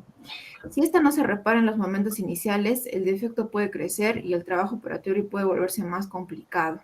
A continuación, mi compañera va a exponer sobre la clasificación de las hernias. Así. Clasificación de las hernias abdominales. Básicamente las que se presentan con mayor frecuencia, que justamente se ubican por las regiones en donde su nombre mismo lo menciona, como son la hernia inguinal, la hernia umbilical, la hernia epigástrica y también otras hernias como la hernia femoral y la hernia lateral y así. Siguiente. Entonces, yo hablaré acerca de la hernia inguinal. La hernia inguinal es una protrusión de material intestinal a través de los conductos inguinales, que el conducto inguinal es como un cilindro o como un tubo que en el caso de las mujeres pasa por el ligamento redondo que sostiene el útero y en el caso de los varones comunica la cavidad abdominal con el área escrotal. Dentro de este canal inguinal pasan pues las arterias, el conducto deferente y las venas que recogen la sangre del testículo. Y pues todo esto que mencioné forma el cordón espermático, que debe ser exactamente del calibre igual al del canal inguinal. Sin embargo, por muchas circunstancias, este canal inguinal empieza a ser más grande y nos promueve que al realizar una maniobra de empujo en que el contenido visceral protruye o entra al canal inguinal. Y esto pues en sí es una hernia inguinal, o sea, es decir, la protrusión del contenido visceral a través del canal inguinal. Entonces, hay dos tipos de hernias, como se puede observar, que es la hernia inguinal indirecta, en el que, pues, básicamente pasa por todo el canal inguinal, ¿no? Ingresando por el anillo inguinal interno y, pues, se ve su salida a nivel del anillo inguinal externo. Todo esto, la cavidad, en este caso, sería los intestinos. A diferencia de la hernia inguinal directa, es como un pase directo, ¿no? Su saco sobresale hacia afuera y hacia adelante y se sitúa a menear el anillo inguinal interno. El siguiente. Entonces, uno de los síntomas de la hernia inguinal es la mayoría de los pacientes siente pues un abultamiento en la región inguinal, que puede ser en el lado derecho o izquierdo, como también puede sentir dolor al realizar esfuerzo físico con aumento de volumen en la región inguinal, que estas también pueden disminuirse o se quita cuando pues el paciente se acueste. Esto es porque cuando pujó entra material intestinal. Sin embargo, cuando uno pues se relaja o se acuesta, se regresa a la cavidad abdominal y deja de dar molestias. Tratamiento. El tratamiento es exclusivamente quirúrgico y lo que se debe realizar es una plastia inguinal con material protésico, que no es más que ocluir el canal, el remanente o grado de dilatación con un material protésico, que ya sea de muchos tipos de mallas, pero en sí lo que se busca es ocluir o tapar ese defecto de los músculos del canal inguinal para que no siga protruyendo este contenido visceral, pues no a través del canal inguinal. Entonces, hay dos formas de hacerlo, por la vía paroscópica o la vía abierta. Prevención. Realmente no hay prevención como tal, porque la hernia inguinal tiene varios factores por los cuales se produce. En sí, hay muchas teorías que son por desnutrición o por tabaquismo intenso o congénitos, por un defecto en la musculatura o por el proceso natural del envejecimiento. Se dice mucho que cuando hacemos carga brusca nos predispone, pero realmente ya hay un antecedente. Es decir, tú ya tienes una debilidad del piso inguinal o un hábito de tabaquismo. Entonces, una de las formas de prevención podría ser, pues, no fumar, no subir de peso, no hacer físicos intensos. Doy pase a mi compañero. Continuando con la exposición, tenemos la hernia umbilical. Se denomina hernia umbilical a la protrusión de la cicatriz umbilical, ocupada por grasa intraabdominal o por intestino. Las causas pueden ser embarazos múltiples con trabajos de parto forzado, ascitis, obesidad o tumores intraabdominales. Siguiente, por favor. Luego, el diagnóstico diferencial. En los adultos se da que la hernia umbilical no suele obliterarse de manera espontánea, como en los niños, y en su lugar suele incrementar su tamaño. El saco herniario puede tener múltiples loculaciones. Las hernias umbilicales suelen contener al epiplón, pero también pueden presentarse en los intestinos delgado y grueso. Con frecuencia es necesaria la reparación de urgencia, porque el cuello herniario suele ser demasiado estrecho comparado con el tamaño de la masa herniada, y, en consecuencia, la incarceración y estrangulación son comunes, pero en caso extremo puede llegar a la necrosis intestinal. Siguiente, por favor. Tratamiento. En la imagen se puede apreciar una de las mallas que se utilizan en las operaciones para la hernia. Tenemos que con el tratamiento, las reparaciones que utilizan mallas resultan en tasas de recurrencia más bajas. El acceso laparoscópico se acompaña de menos dolor posoperatorio y recuperación más rápida que las técnicas a cielo abierto. La malla debe usarse en todos los casos, pero sobre todo en las hernias umbilicales más pequeñas. Puse como nota que la presencia de cirrosis y ascitis no contraindica la reparación de una hernia umbilical, dado que la incarceración, estrangulación y rotura son particularmente peligrosas en pacientes con tales trastornos.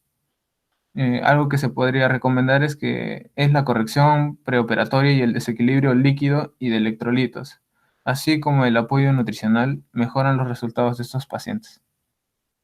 Siguiente.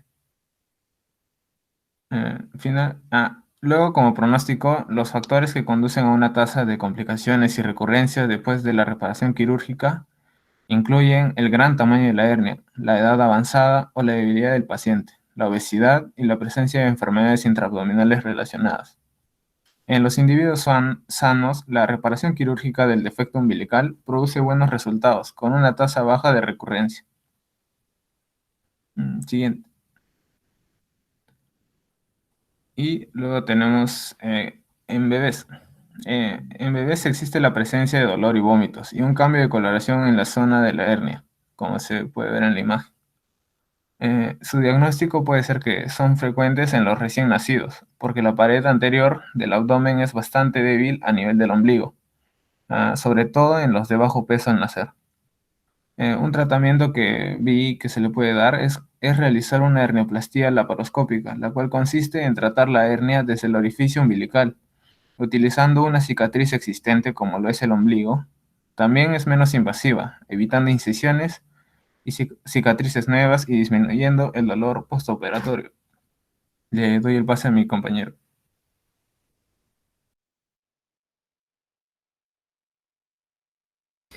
Ya, ahora continuaremos con la hernia epigástrica. Esta protruye a través de la línea alba por encima del ombligo. Esta hernia puede desarrollarse a través de los orificios de salida de los nervios y vasos paramedianos. Siguiente diapositiva. Este tipo de hernia es frecuente entre el 1 y el 4%, más que todo en el sexo masculino, de entre 30 y 40 años. Las causas pueden ser como cualquier hernia, sobreesfuerzos, obesidad, adelgazamiento rápido, el embarazo, básicamente todo lo que aumenta la presión intraabdominal. Para su diagnóstico, muchas hernias son asintomáticas y requieren una exploración para detectar el abultamiento. Mediante la palpación se puede confirmar con frecuencia mediante cualquier maniobra que incremente la presión intraabdominal, con lo cual se generaría un abultamiento y podríamos identificar la hernia. En caso de que el paciente sea obeso, esto sería muy complicado, ya que sería complicado de palpar, así que se necesitaría de una ecografía. Y algunas hernias también, si es que son de mayor tamaño, pueden presentar dolores abdominales, náuseas y vómito. Siguiente diapositiva. El tratamiento es quirúrgico. Se puede introducir el contenido intraabdominal, se vuelve a introducir el contenido intraabdominal y cerrar posteriormente el orificio herniario.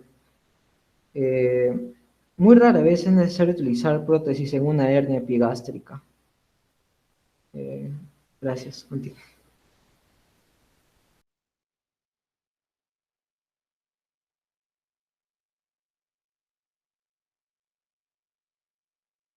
Bueno, yo le voy a hablar acerca de las herniaciones raras diversas a través de la pared abdominal, las cuales son 6. Bueno, tenemos la hernia de Litre, que su característica particular es que el contenido que se encuentra en el saco Divertículo de Meckel, ya. es el divertículo de Meckel, que, bueno, es una anormalía, una normalidad congénita que se presenta debido a en la unión del intestino delgado, bueno, del intestino y lo que es el cordón umbilical. No existe una cerradura completa que, bueno, va a dejar, ¿no? Esta parte, bueno, como apreciamos en la imagen, que, bueno, eso se da en el desarrollo fetal. Normalmente se da en las regiones, bueno, como la nombré, acá están en porcentajes, y la mayor que se da es la región inguinal. En la ingle, en este caso, serían los más comunes en los varones, que se dan en el lado derecho, ¿verdad? Frecuentemente es confundido con una apendicitis, porque presentan semejantes síntomas. El tratamiento, bueno, consiste en la reparación de la hernia y la resección del divertículo en sí. La siguiente diapositiva, por favor.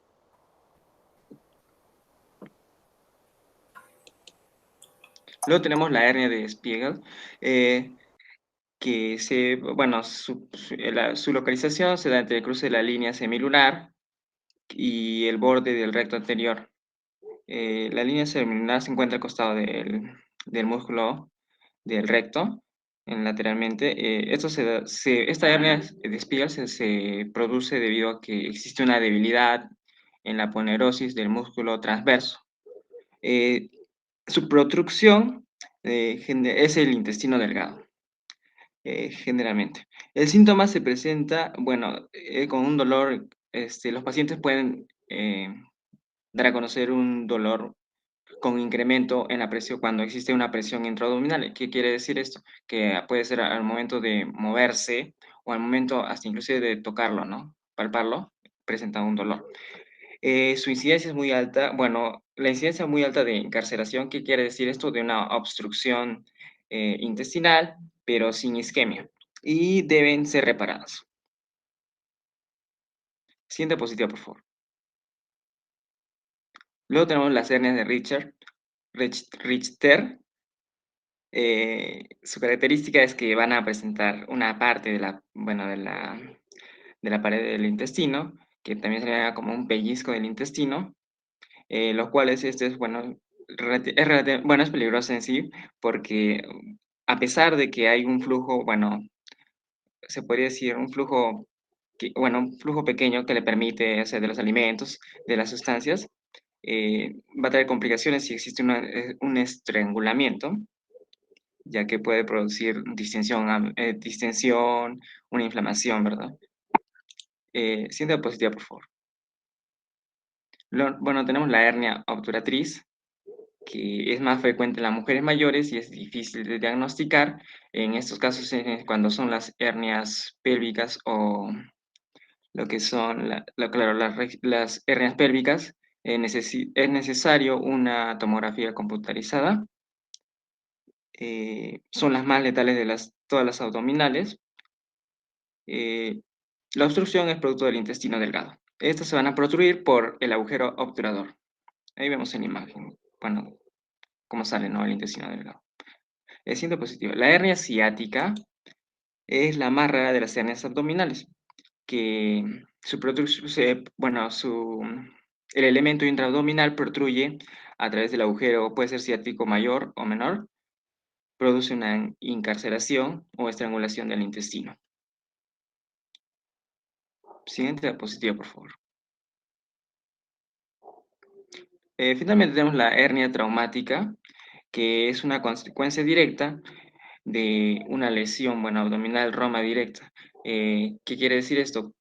Puede ser un paciente que ha tenido un traumatismo, ya sea, puede ser un accidente, que en este caso en la imagen se aprecia un accidente con la bicicleta y dice que se muestra la huella del manubrio en la pared abdominal. Y se va a presentar, claro que es obvio que se va a presentar con un dolor abdominal, pero esto también va a interferir en diagnosticar bueno, palpar la hernia, ¿verdad? Porque bueno, va a traer un poco de confusión por la equimosis y el abultamiento, que ya puede ser un hematoma o un hinchazón, un abultado, bueno, claro, un rechazo. Y eso sería todo entre las hernias. Gracias. Bien, bien chicos, ya. Ahí me han dado 10 preguntas, empiezan a responder. 2 preguntas cada uno, tienen su nota. Rápido porque ya les toca la tutu meme. Primero, ¿qué es una ventración? Es una hernia que se forma al tiempo que las cicatrices, ¿no? Después de la cirugía. Ya, un punto. 2. ¿A todos se pone malla? La malla debe adaptarse a cada caso y a cada paciente. Pues, depende si es delgado, obeso, depende también si la hernia es grande o pequeña. No varía mucho, pero depende mucho del cierre, ¿no? En hernias inguinales, cuando estudien, dice que los que lleguen creo que en 5.º año de cirugía, ¿no? Van a ver, hay técnicas con tensión y sin tensión. En las técnicas sin tensión está la técnica Liechtenstein, y esa es con malla, igual que la Rivet o la Estopa, pero hay técnicas donde no se coloca malla, como la de Nyhus, McVeigh y Bassini, ¿no? Entonces eso depende mucho del cirujano, ¿ya? Otro punto, un punto. ¿En cuánto tiempo se pega la aponeurosis? O sea, ¿en cuánto tiempo se va a cicatrizar? Importante saberlo, ¿no? ¿Por cuánto tiempo tiene que hacer reposo, ¿no? El paciente. ¿Alguien responde? ¿Nadie? Van 2 puntos. 0,2. No, 0, van 2 puntos, pero 1 y 1, sí, 0,2.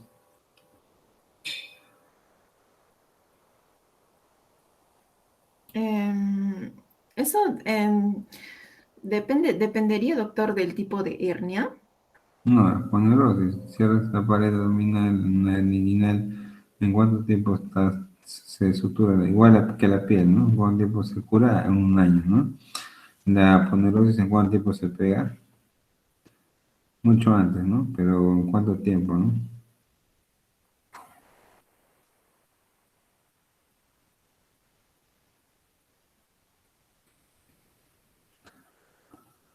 Digan un número, días. O 2 horas. meses. Bueno, cerca, ya te voy a dar un punto, es 1 mes, ¿ya? No se olviden, 1 mes, ¿ya? Listo. Van 3 puntos. Inversión de qué tipo de inversión de qué tipo de colágeno hace preponderante la formación de hernias inguinales, umbilicales, crurales, inguinocrurales. ¿Qué tipo de inversión de colágeno? Colágeno tipo 3. 3 por el colágeno tipo 3. 3, pero por el colágeno tipo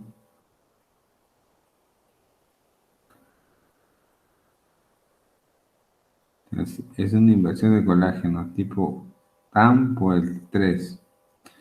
El 3 es el malo, el bueno, ¿cuál era? Tipo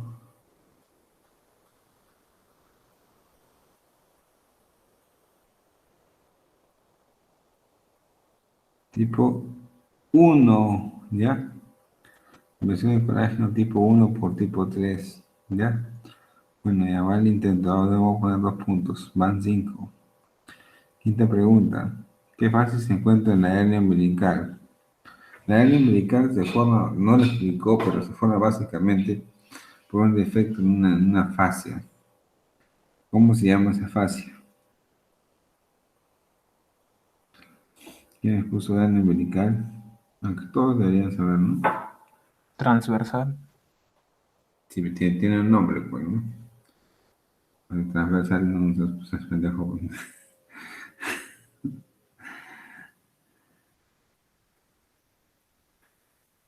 Tiene un nombre. Fascia de Reed.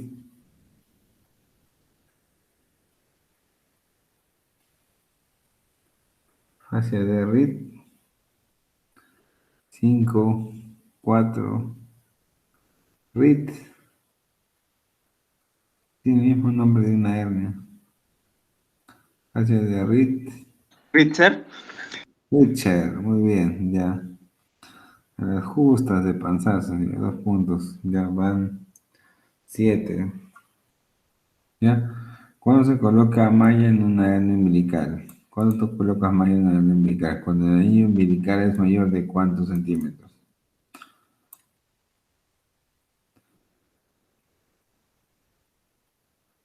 ¿Mm?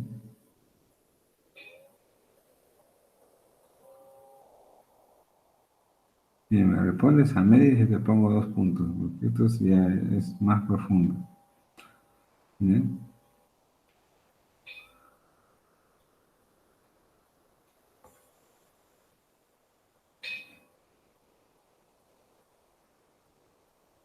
O sea, Mayor a que 3 a 4 centímetros. 2 centímetros, ¿ya? 2 centímetros, ¿ya? Pero vale la intención, un punto, ¿ya? 8. ¿La malla de qué? ¿De qué está compuesta? Son mallas sintéticas. ¿De qué? ¿De pólipo? Polipropileno. Propileno, muy bien. Ya, llegan a 10 puntos, ya. Ya, además, ¿qué quieren ya? No. Paciente de 35 años con hernia umbilical. ¿Qué hay que descartar antes en todo paciente con hernia umbilical, adulto? ¿Qué tienes que descartar? Importante saberlo. Y eso desde anatomía es importante saberlo, porque hay una relación. La relación la van a encontrar ustedes. Pero antes de operar una hernia umbilical, mejor mañana opera una hernia umbilical. Ya tiene su descarte. ¿Con qué se asocian las hernias umbilicales?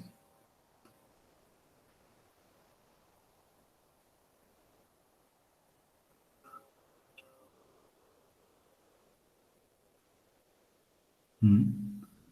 Algo que está en el hígado.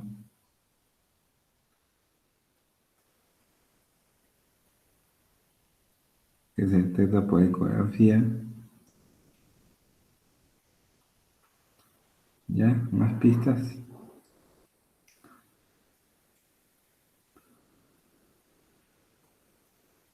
Como dijo doctor, algo que está en el hígado. En el hígado, que se detecta por ecografía.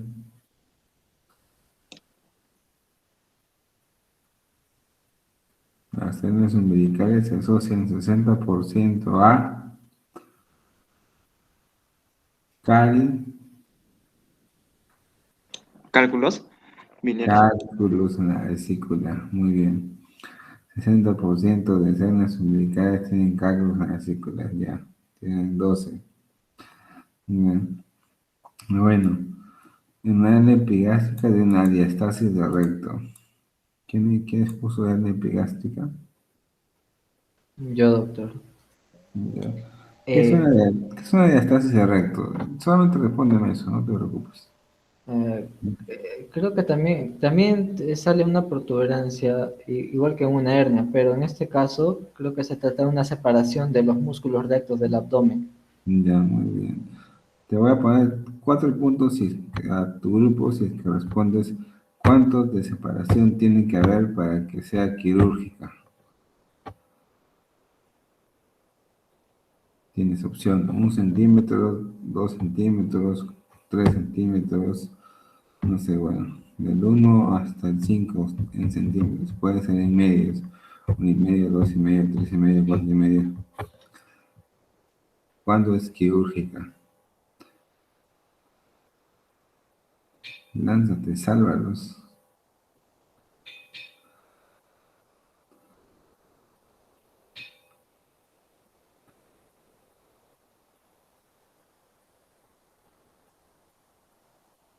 Tiene la moneda, aunque sea.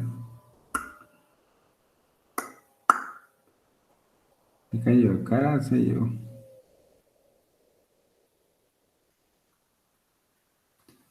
Fernando. 3. cerca. 2.5 centímetros es indicación para colocar malla y operación. Lo demás no se opera. ¿Ya? Vamos a darte un punto. Entonces tenemos 14. Acá tiene que salvar. Muy bien. ¿Qué es una hernia incisional? Una hernia incisional es el resultado de una mala cicatrización de una incisión, por eso se llama incisional, o también de enventración. Bueno, Eventuación. bueno, doctor, ¿puedo acotar? Bueno, una envetración en sí es, Acótala. en sí es un orificio que es, se podría decir de que es adquirido, ya que, bueno, normalmente en las cirugías pues, se pueden hacer eso. Bueno, se producen eso debido, por ejemplo, el paciente puede tener una, bueno, sobre todo la vejez, ¿no? Influye también la diabetes. Y en sí la hernia incisional, bueno, como dice que existe una incisión previamente, existe y posteriormente a esa incisión, esa cirugía que tuvo el paciente, lo que pasa es que la fascia nunca se terminó de sanar y por ello, como también por otras disposiciones, se produce esa hernia, ¿verdad? Ok, hay muchos efectos que producen una hernia. Hernia incisional es igual a eventuación. ¿Ya? Es producto de un orificio anatómicamente no constituido que nosotros lo hacemos un edificio anatómicamente que no está formado en el cuerpo, o sea, un hueco más, ¿ya? Y por ahí puede salir, ¿no? Sobre todo incisiones grandes, ¿no? Para medianas, ¿no? Medianas. Yo tengo como 8 hernias incisionales o eventuaciones, ¿no? Entonces ahí sí, reparar, colocar malla, etcétera. ¿Ok? Muy bien. 15. Bueno, ya chicos, descansen. Ya me voy. Hasta mañana. No guardia. ¿Alguna pregunta, alguna duda? Por correo. Doctor, quería decirle que a partir de, y a mí es un mensaje también para mis compañeros que a partir de ahora vamos a hacer solamente 3 grupos para que las exposiciones no se hagan tan largas y aparte porque hay un grupo que es solamente de 3 alumnos y se les dificulta mucho las exposiciones y los trabajos. Entonces, ahora van a ser, somos 18, van a ser 3 grupos de 6. Ya. En mi caso, 3 grupos de 6, pero si es que hay que exponer, que expongan 3 nada más. Y las Ya. demás preguntas, pueden responder, acotar algo. ¿Ya? ¿Ok? Doctor, ¿Sí? doctor, una consulta. Uy, Ya que se va a hacer nuevos grupos, ¿podemos escoger los grupos o No, yo los voy a no? realizar por sorteo. Yo los voy a realizar con por su, sorteo. con su Los del delegada. grupo, los del grupo 1 se van a dividir para cada grupo, ¿no? El grupo 1, ya voy a hablar por WhatsApp, por ahí les Sí, comunico. lo hacemos interno porque ya el doctor Ya, tiene ya. que descansar. Sí, sí. Fíjense por amor. Ya. Pongan stop. ¿Cómo le ponen stop? ¿Cómo pongo stop? ¿Se va a poner stop? Sí, ¿no? Ya. Listo.